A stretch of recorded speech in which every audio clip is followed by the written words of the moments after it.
Okay, Wes Horton did not practice. Nick Perry was limited. Shane Horton was limited. Malcolm Smith did not practice.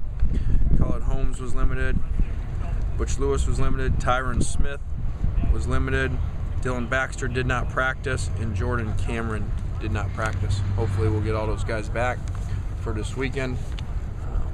And hopefully a number of them back for tomorrow's practice. I thought the guys that were out here had a good practice, and it was a very aggressive practice, up tempo, and it was good to see them respond. So we'll see. Like I said yesterday, this is a very, very difficult matchup because this is a team that is one of the best running teams around, and they're playing as good as defense as anybody in the country right now. Can you talk a little bit about your relationship with Jeff Tedford as you were coming up through the ranks, the time you spent with him and things you learned from him? Yeah, I would definitely consider him a mentor. Spent a lot of time with him, from him recruiting me and then going there and being there until he left for Oregon.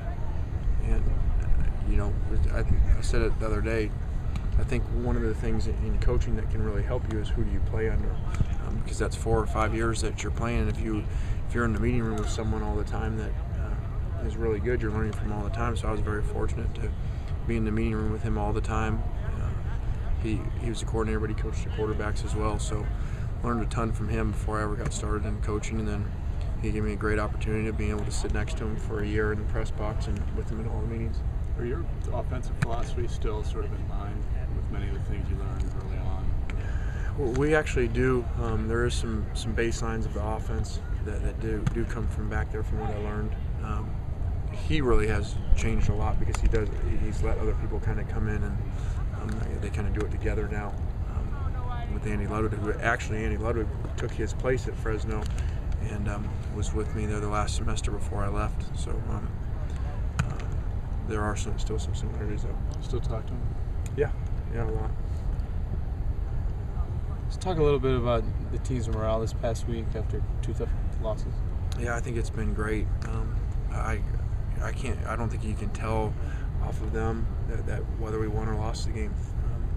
I don't think they're any different in meetings. I don't think they're any different in practice, which was the same as the week before. With all the questions of the morale of, now you can't go undefeated, and you lost to Washington at home on the last second. So I'm not worried about that. I'm much more worried about who's going to be there to play Saturday. Are you, Lane, aware of the Sports Illustrated story that came out about the agent who talked about his experiences?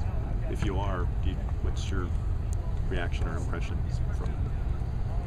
Well, I would venture to guess people that have been involved in college football for a while probably weren't real surprised.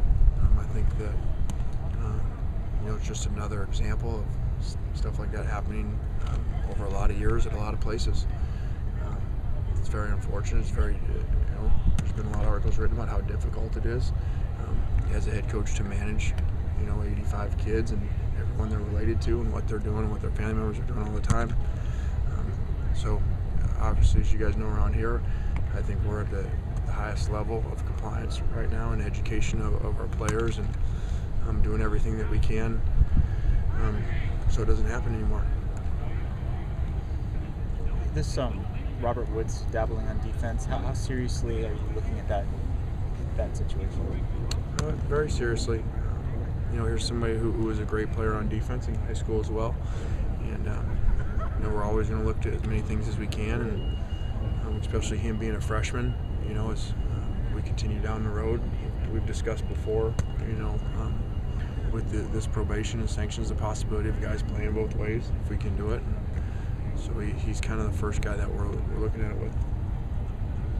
What's your thinking, given Graff, the first look at right tackle? There was some thought coming into the fall, maybe Butch would be a utility guy that you'd swing out. What's your thinking there? Well, I'm hopeful that Tyron's going to play, and if you put Butch out there, then you double switch, in practice. And so instead of switching 2 guys and flopping Butch and then bringing in another guard, it allows you to keep Butch there, and just make 1 move at tackle instead of 2 moves. How do you think Kevin's looked so far this week? Well, I think it's difficult. You flop over there, and especially against our guys, we got some pretty good defensive ends. So but he's doing a good job. How soon could Woods play defense, do you think? He did it today, so I mean, in a game. I don't know. Well, we'll see. So that means Saturday. We'll see. You anticipate Chris Calippo starting on Saturday? I don't know. We'll see where Malcolm's at. We'll see where Shane's at. We'll figure it out.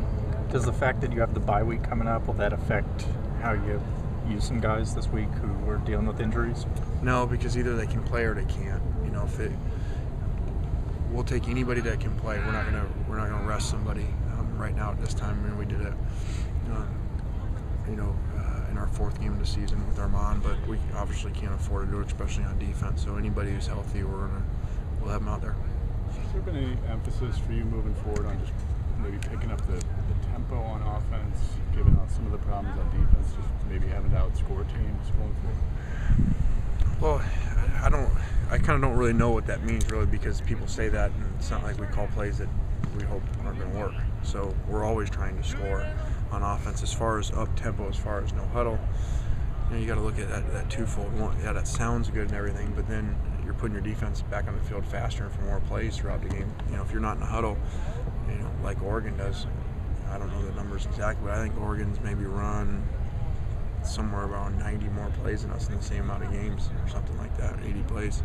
That can put your defense on the field a lot more. And with the numbers over there, I don't know that would be the best thing for us to do. Have you heard back from the Pac-10? I keep asking. Stanford game? I have heard back that they have dealt with it, and that's all I can say.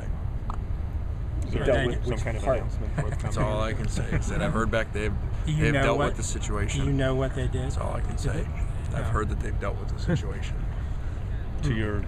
We still lost a game, Gary. They're not going to give us the win. But are you otherwise happy with the resolution, with how they dealt with it? I don't. Like I said, that's all I have to say on the matter is I've heard back that they've dealt with it.